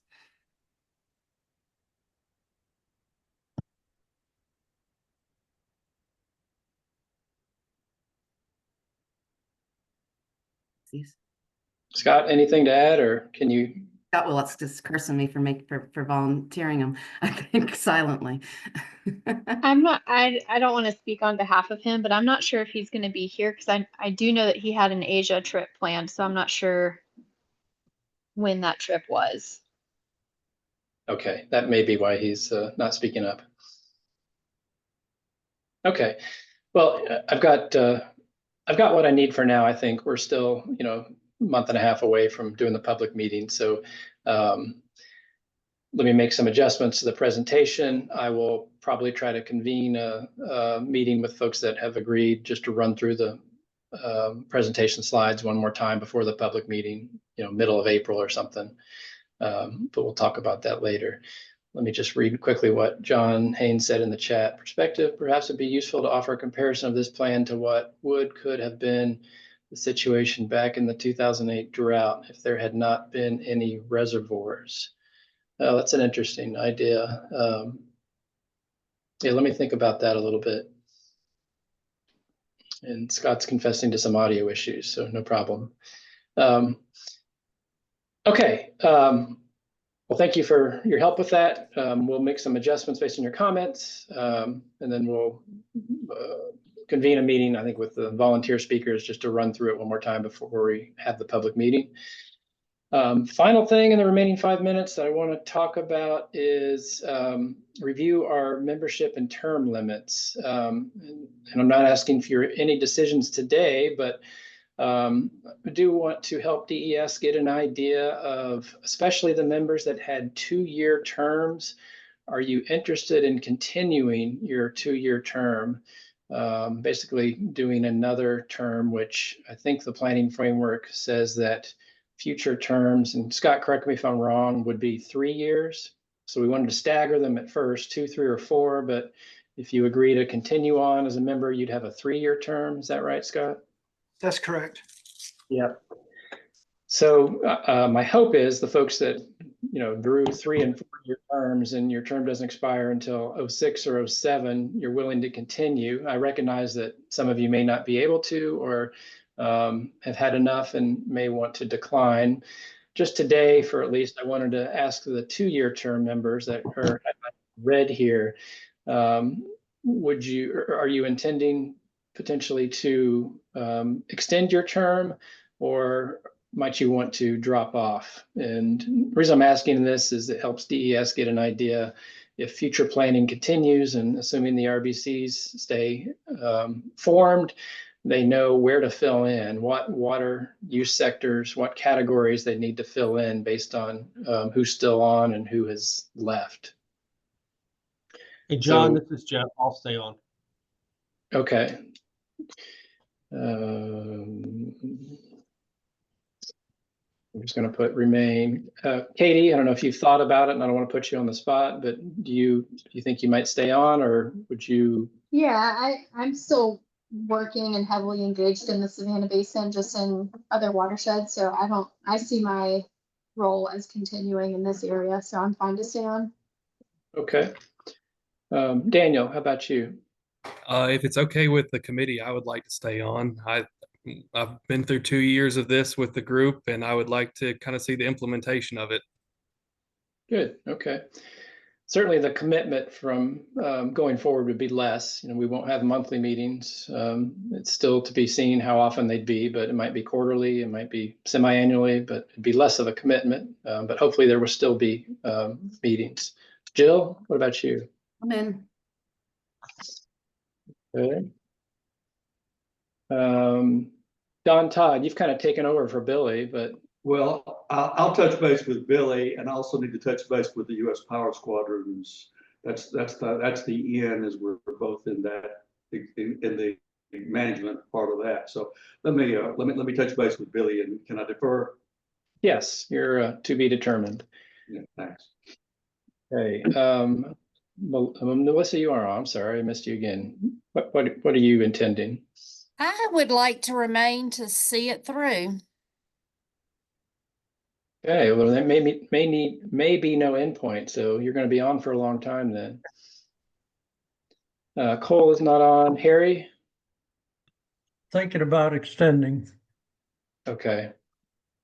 I'm just going to say remain for now. Okay, well, that's good information. Of the others that have 3 or 4 year terms, is there anybody that knows right now that they probably won't continue their term, or they may not be able to finish their term?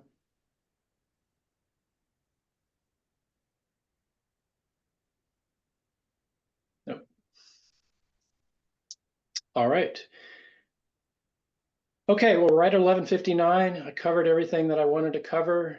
Jill, is there anything else that you would like to cover, or Jeff Phillips? I don't believe so in my space. I just thank everybody for hanging in there, and even more importantly, for having such a robust interest in seeing it through. So thank you all for your hard work. This has been a spectacular experience in my space. So thank you. Absolutely. Thank you, everybody. Yep, thanks. Hey, John. Yeah. Well, this is Scott. 2 quick questions. Just want to make sure that the public meeting date we settled on was the 21st is our primary target. And what's the second day we're looking at? 23rd. 23rd. Okay.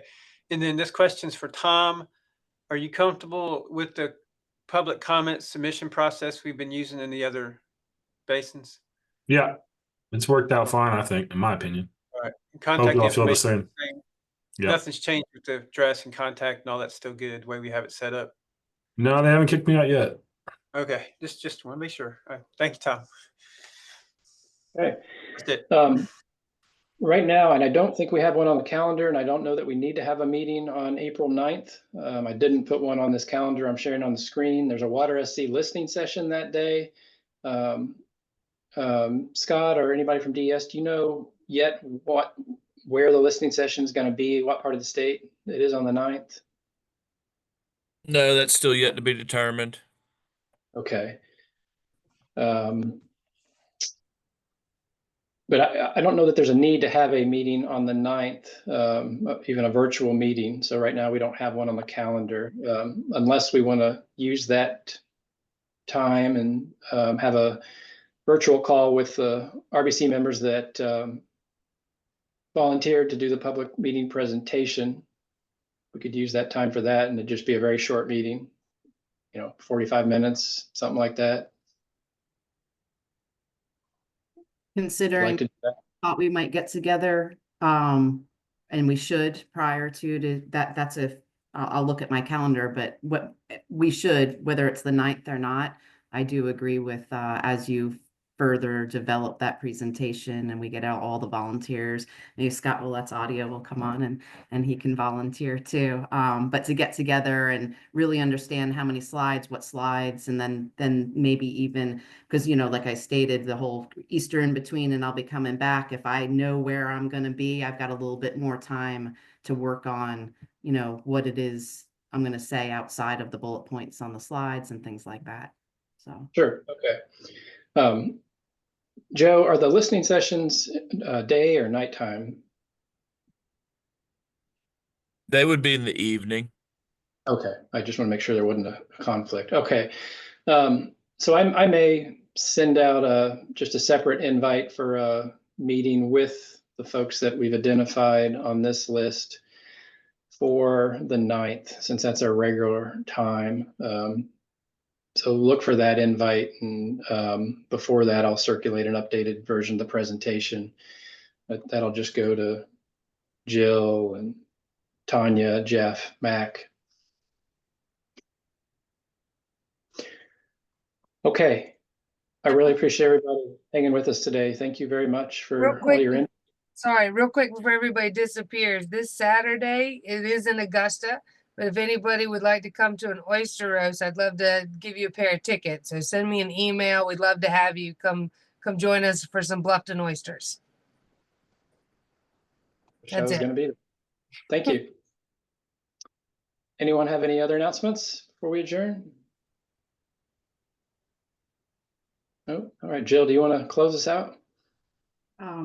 Well, I think our meeting is over. I'm going to go ahead and close it. Once again, I've already thanked y'all. You've been a great group to work with, and I appreciate the relationships that we've developed to make it so far. That's really what this River Basin Council is all about, and I think we've done phenomenally as a group to do that. And I'm really looking forward. We talk about April 9th to meet and talk about the public presentation. I'm looking forward to the next times we start to meet to talk about regional implementation, not necessarily waiting for the state water plan to get some of the low-hanging fruit started and how we might be able to collaborate regionally on moving forward on some of our recommendations. So thank you all.